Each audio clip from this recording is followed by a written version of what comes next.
There are two types of customers. You have the internal customers who are your staff and the external customers. Sasa hao wengine wenye ananunua. Let me tell you, to the employers and everyone, an angry employee will make angry customers. Make sure you also invest in your employees so that they can serve your customers better. Haukuji unaongelesha tu mtu vibaya in the morning at 8 and then a customer walks in and you expect your staff to smile. It never works. A happy employee will make happy customers. Invest internally, they will invest for you externally. True.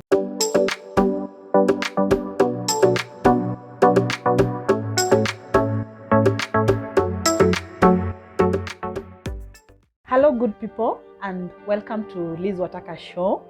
We are here again, ready for you and ready to talk about a very great topic.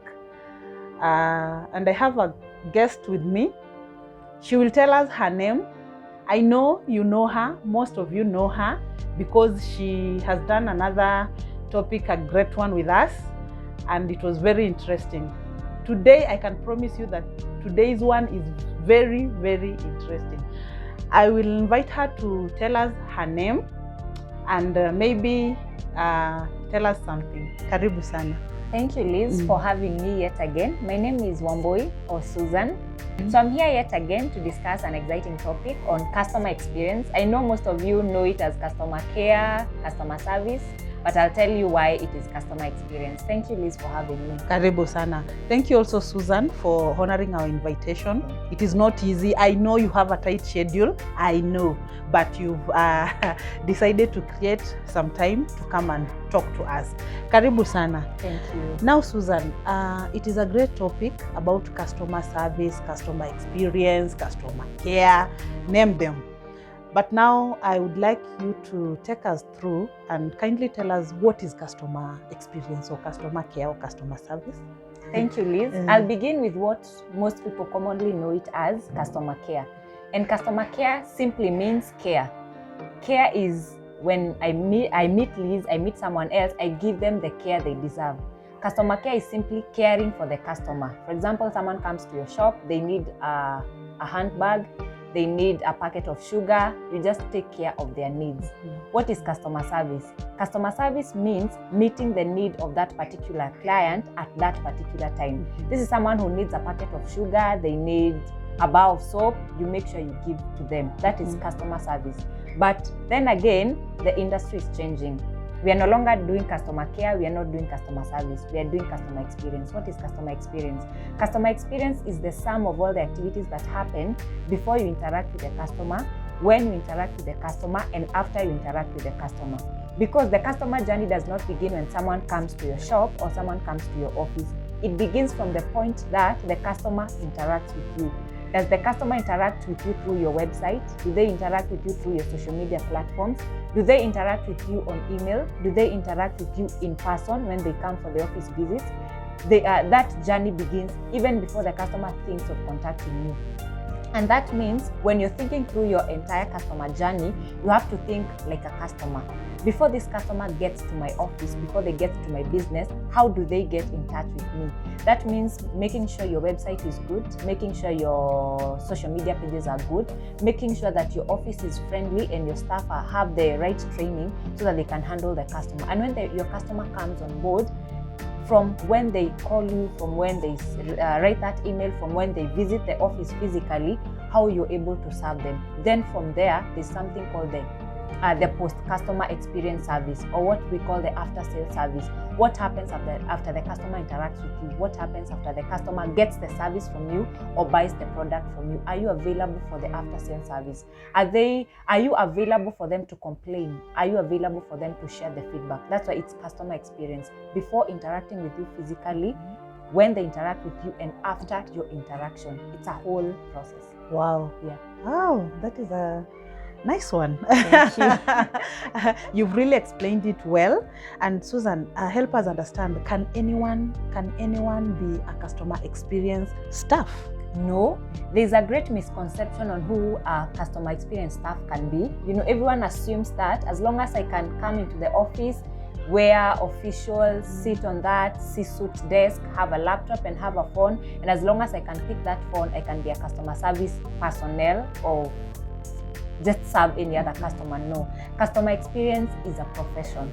You need to be trained on how you need to pick that call, how you need to start off the conversation, how you're supposed to serve that customer, how you're supposed to handle any inquiry they have, any feedback, any complaint. No one, absolutely no one. You just don't wake up in the morning and decide you'll be a customer care agent. No, this is a profession that needs you to be trained, to have the necessary experience so that you can handle the very many types of customers we have that we will handle in the as we proceed with this video. Wow. It needs training, it needs experience, it needs passion. I think that's the most important thing.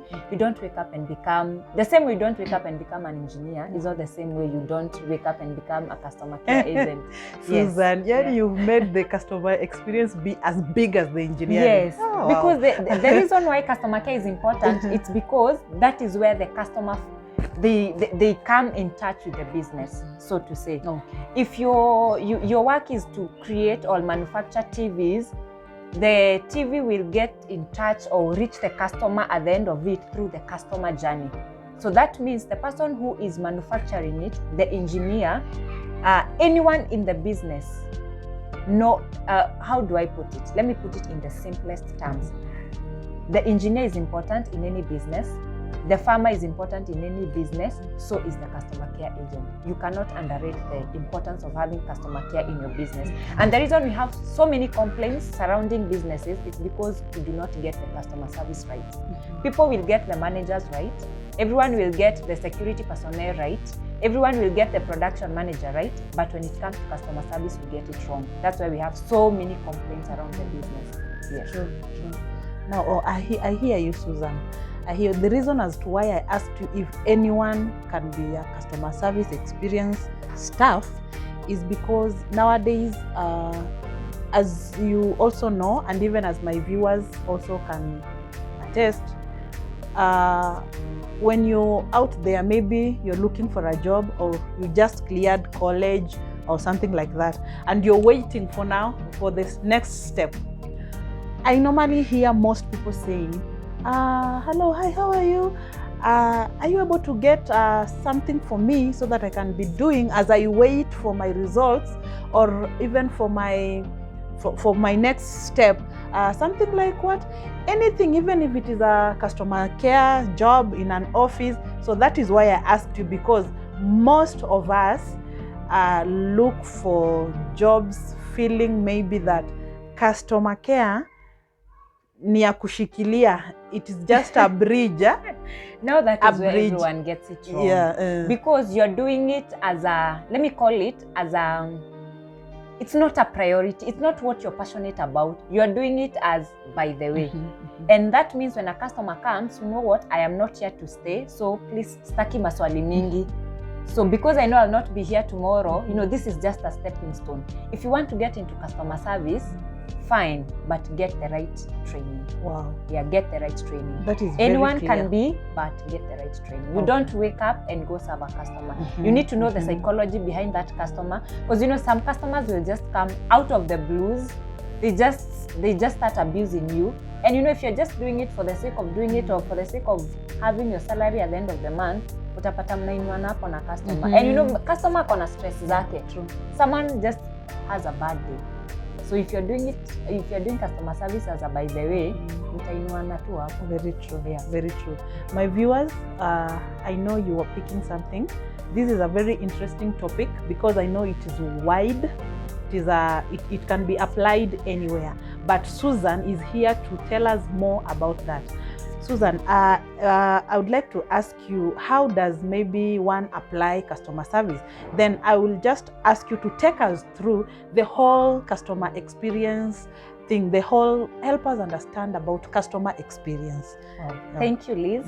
I'll begin with there's something called customer touch points. Touch points means where the customer gets in touch with you. For example, if you have a business, you have a website. So when you're thinking through your entire customer experience journey as a business or as a person, you have to think it with the mind of a customer. For example, if it is me, when I'm going to buy a phone, what do I look for? I will go online and look for, I need an Infinix Smart 4, I need Oppo, I need Samsung, I need iPhone, Techno. Techno. That is what a customer will look out for. So when you're conceptualizing your website, you have to think it from a customer perspective, such that when a customer is getting in touch with you, like unajua ni kama ile ya, for example, unataka kwenda kununua mboga. You don't go anywhere. Yeah. You know where you will go to as a customer. Na hawezi anza kuuza mboga ndani ya apartment 7th floor. No one will know you're there. Yeah. So that means when you're coming up with your website, you have to think through it as a customer. Customer akikuja kwa website yako anakuzanga kuangalia nini? Anakuja kuangalia product uko nayo ama service uko nayo. So the first thing you need to think through your customer experience is the customer touch point. That's the website. I am passionate about the website and how interactive it should be, such that your customer has a very easy journey when they want to purchase a product, because we are going digital. So it's customer service. So you have to make sure your customer, when they're getting in touch with you, the website is good. There's also another one, social media. Many of us, I love social media. Many of us have automated a lot of our messages on your Facebook, Instagram, such that customer akiuliza swali, it's responded to. But I can tell you for sure, a customer can tell when it's a robot that is replying to them. The message is not personalized. There's no human interaction in it. Technology is good, but there's a way you can make technology work for you and have the human voice. It doesn't look like ikitu ni automated too. Like someone is just asking for this and unamwambia tu ABCD. There's a way you can make technology work for you. Then there's also the email. How often do you reply to the emails? How long does it take for you to reply to a customer email? Some 2 days, 1 week. Wengine hata they don't even care about the email. Those are the different touch points. Also the phone call. I'm forgetting that, and it's very important. A customer will call. A customer will also come in person. Though I know with COVID and everything, so many people are preferring going to social media, others making a direct call. Yeah. So when you're thinking about the whole customer experience, it begins with the customer touch point. Now the customer has come on board. From there, what happens? You have to make sure that your internal processes, now that's something else I will introduce, your internal processes. What do I mean by internal processes? It means who is doing what, who is handling the customer. And in case it's a customer, let me use a typical example of delivery. Say for example, someone is buying a clothes online, someone is buying food. When the inquiry comes, who is handling it? The process should be so clear such that when an inquiry comes through the website, when it comes through the social media, it comes through Facebook, Instagram, Twitter, TikTok, name it, who is responsible? When it comes through email, who is responsible? When it comes to the phone call, I know so many organizations are adopting the call centers. Who is responsible? How long does it take for that call to be responded to? The email, how long does it take? When you have the right personnel taking over the customer, now from the moment they have gotten in touch with you, someone else has picked up, then the customer either gets the service or the product delivered to them. Then after that, you need to get the feedback from the customer. How was the product? How was the entire experience? Did you like the phone? Did you like the food? Did you like the service that was offered to you? Then do you have any complaint? Do you have a channel within your customer journey that the customer can relay their complaint to you? Or after you deliver the product, that's it, and you get the money, that's it. Then I'll also mention something. I've mentioned money. How convenient is it for your payment platforms for the customer? It's still part of customer experience.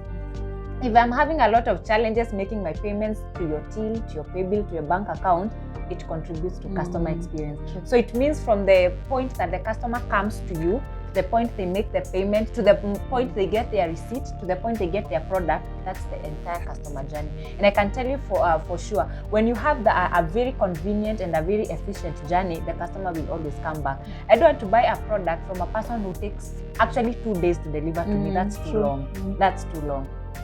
Yes. So the journey it needs to be very smooth. It needs to be very efficient, and I don't need a lot of phone calls. I need technology at my hands. I need to go to your app. I need to go to your website. I need to make a phone call, and within 24 hours I have the product, unless I am shipping it. But if it's within Kenya, I need to have it within 24 hours. Why should it take 2 days? True. Yeah, true.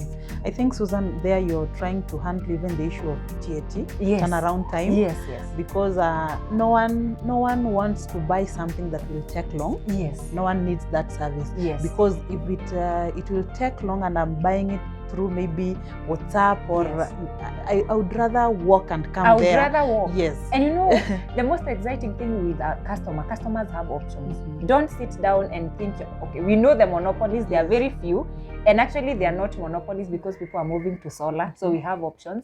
Let me tell you something. Customers have options. Don't sit and assume that the customer will always come back Yes. to you. Mhm. Once a customer is frustrated, we'll go to your Facebook and review you negatively, and it will affect you.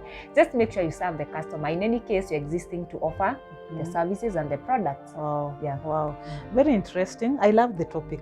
Thank I you. love the topic because I also love customer care Mm. because I honestly I don't want to use the word hate. Hate is a strong word, but I dislike bad customer service. You know, I will just walk in and I'm like, you know, the other day I went to a restaurant and the lady brought some very good meals.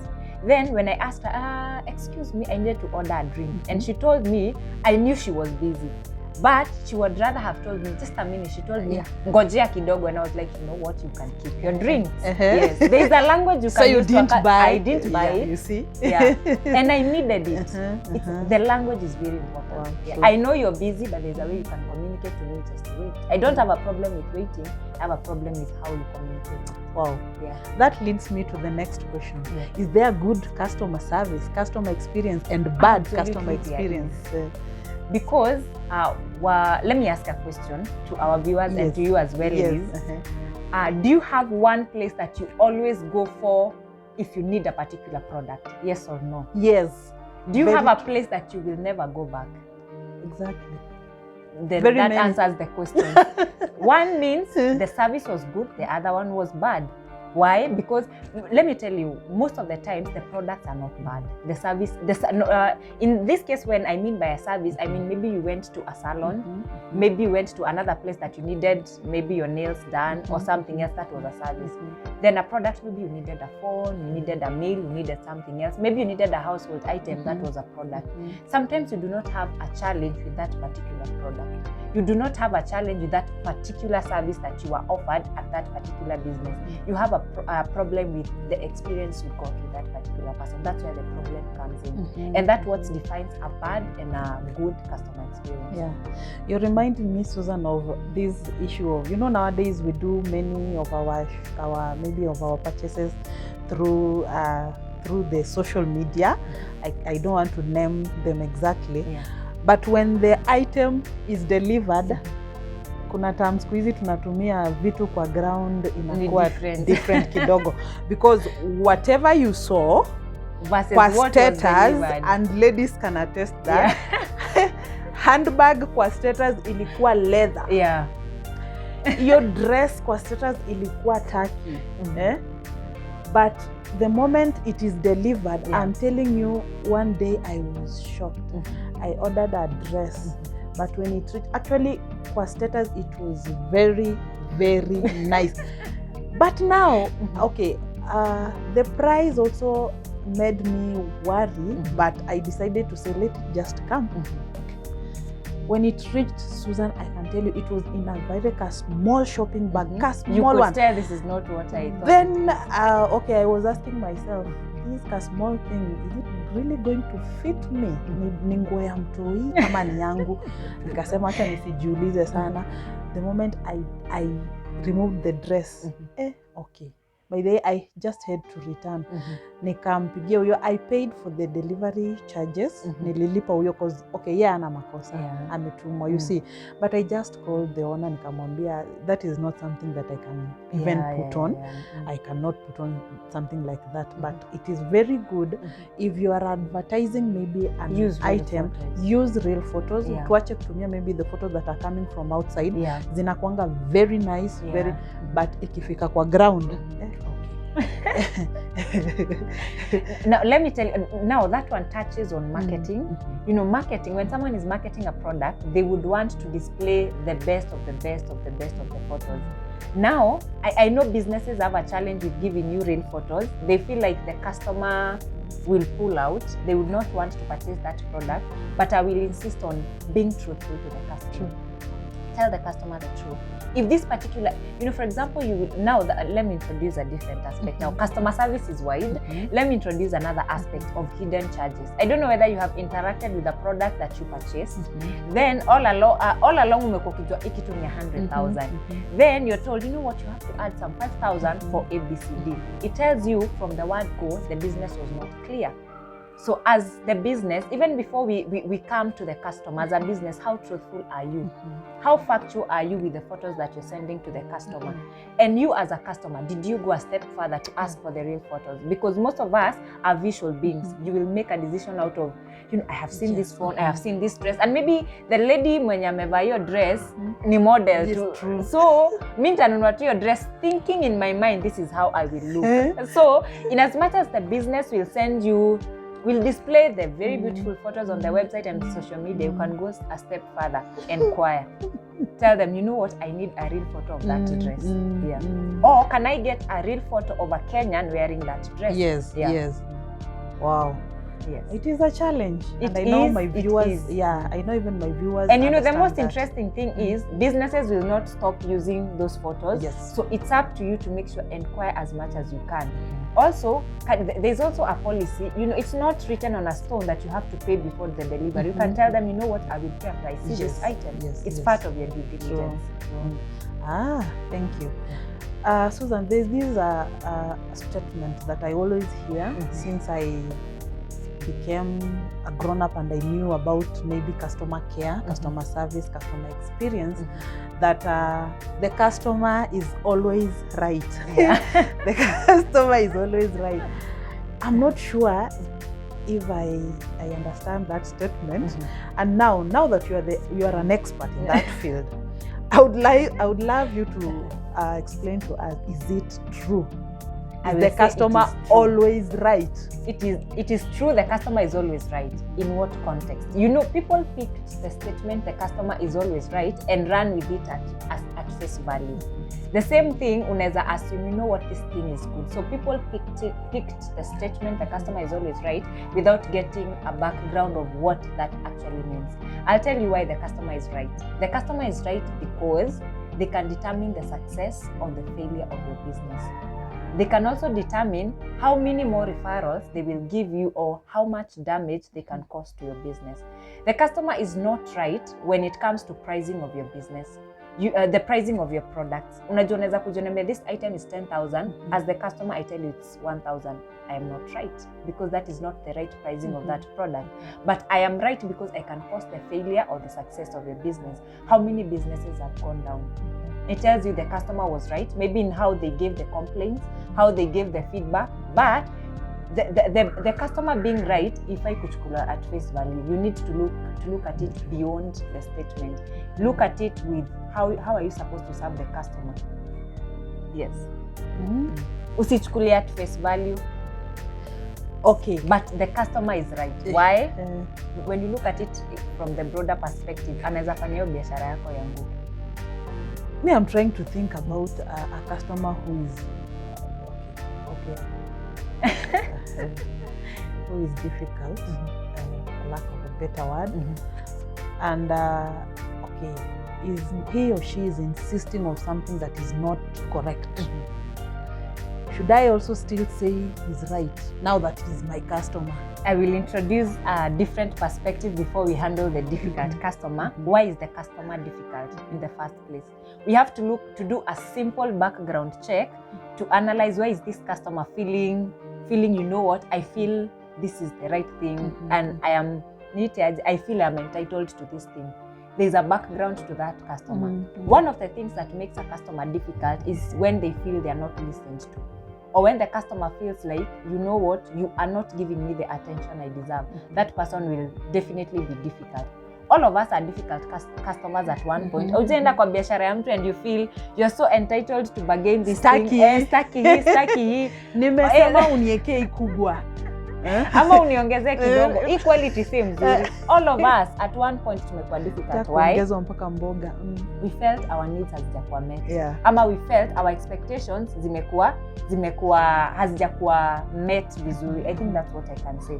But there are very many customers sio difficult tu customers wanakuanga. We also have the customers who know it all. Kuna customer anajua hadi how to run your business. There's a customer who even knows where they can get that particular product even at a lower price. Na bado ni customer na hakuna kitu utamfanyia by the way. They just know it all. Then you also have another category wanaitwa loyal customers. These are customers who will come back again and again. Then we have others. How to be angry to that. That is someone when someone messed up with their day and they will project all that anger to you. Yes. But there are a few tactics on how you can deal with the difficult customers.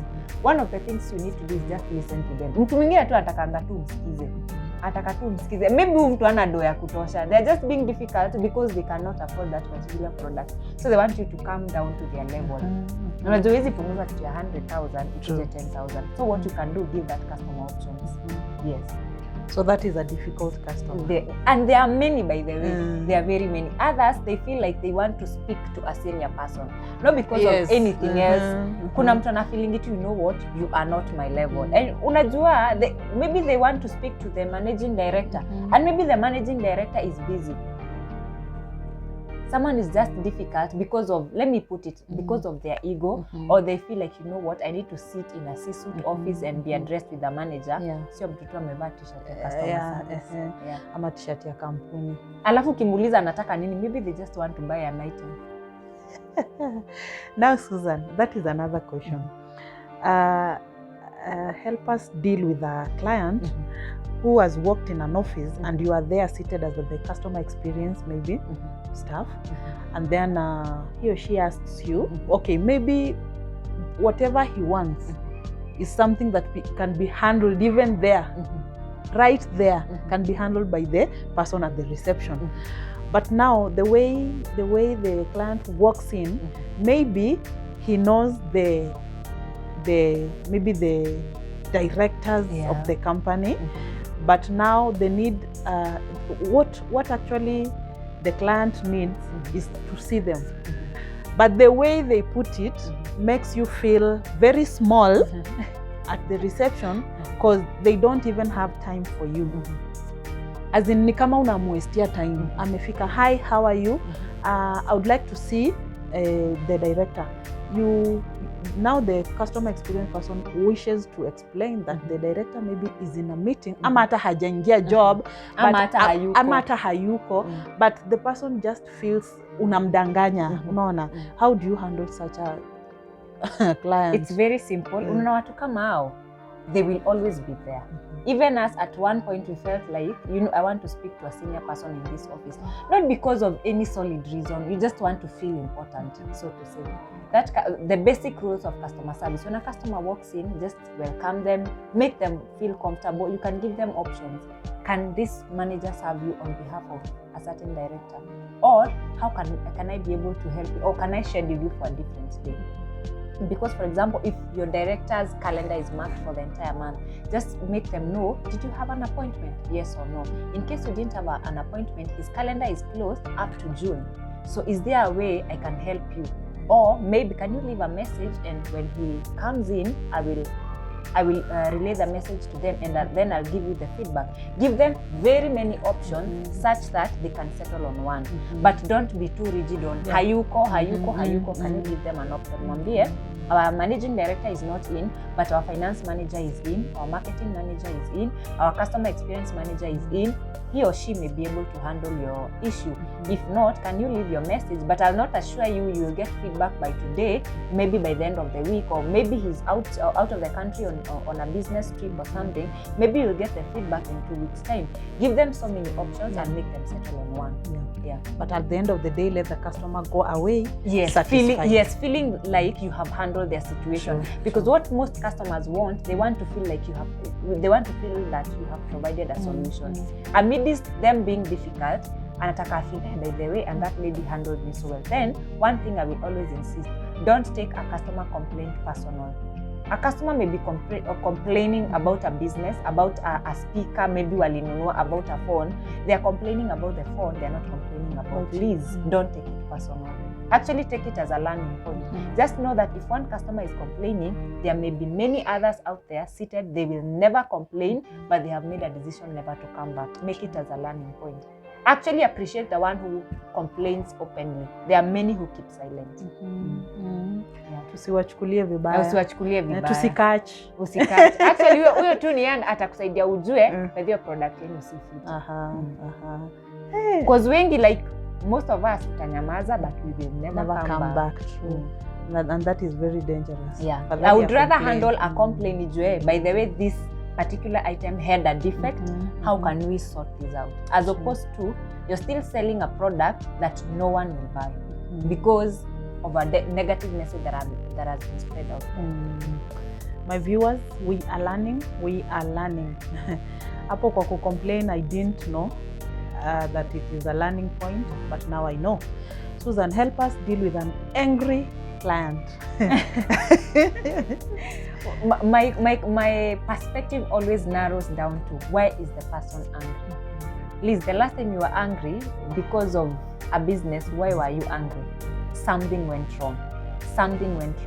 Maybe you purchased an item and you felt cheated. The reason you are angry about that dress, it's because what they told you they are selling is not what you got. Yes. And I can imagine if they never actually picked your phone when you're complaining, it would have been worse. You would have walked into the shop or the boutique and, ranted the whole day. And they can perceive you as an angry customer, but somewhere the business failed.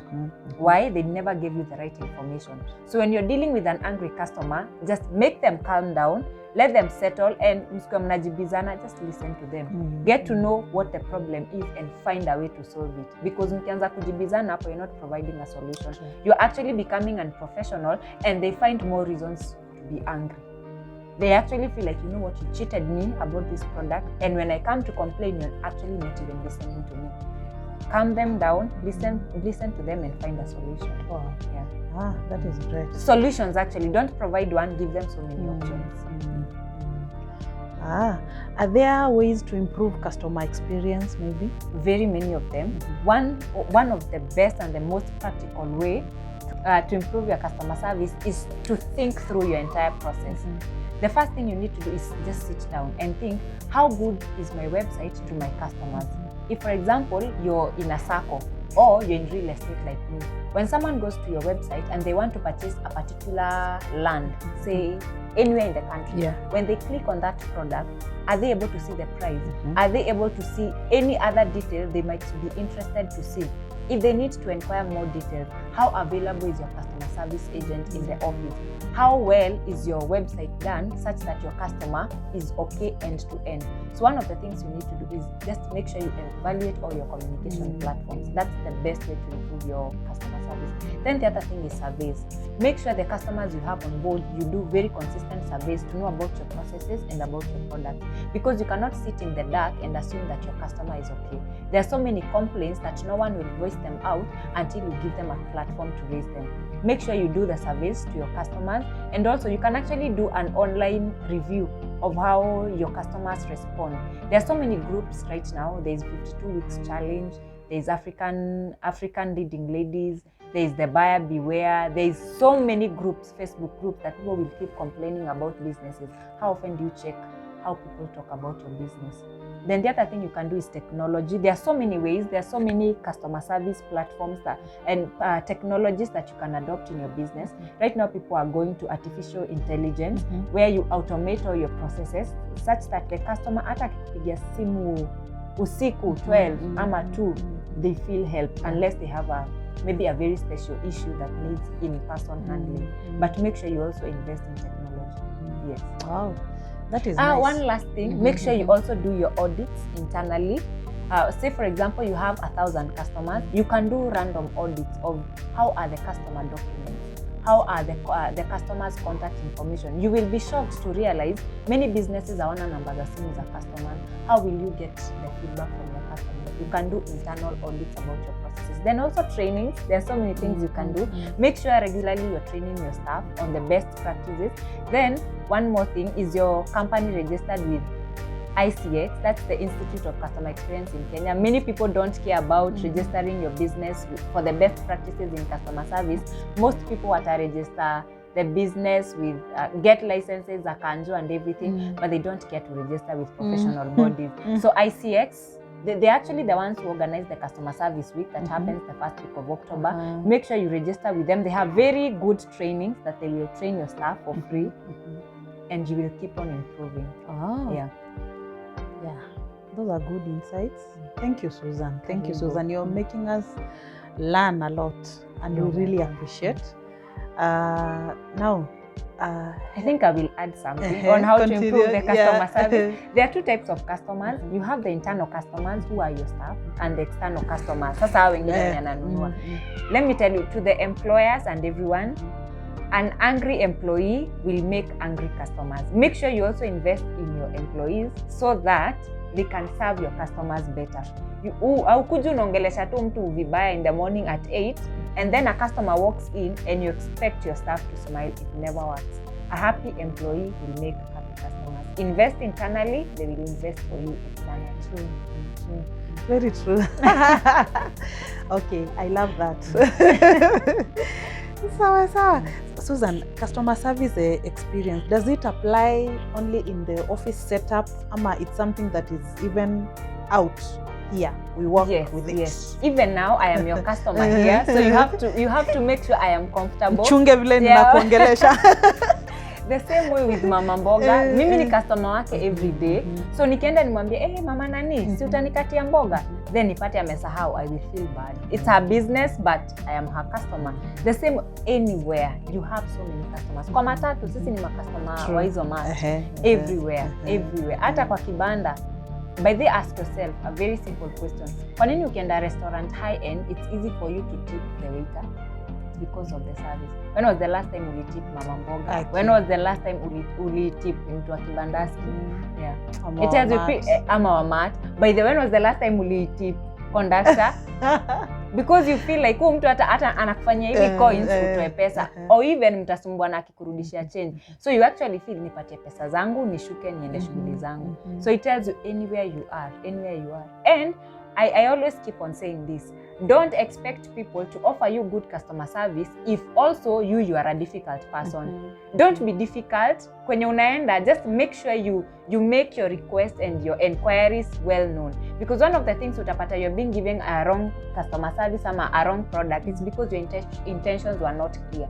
Be clear on what you need. It will make easier for the staff to serve for. Very true. My viewers, it has been a great show and a great topic that I know will help us, will impact all of us, because as we said, the topic is wide and it is practical. Okay, it is a day-to-day thing that we do. Customer care, customer service is everywhere.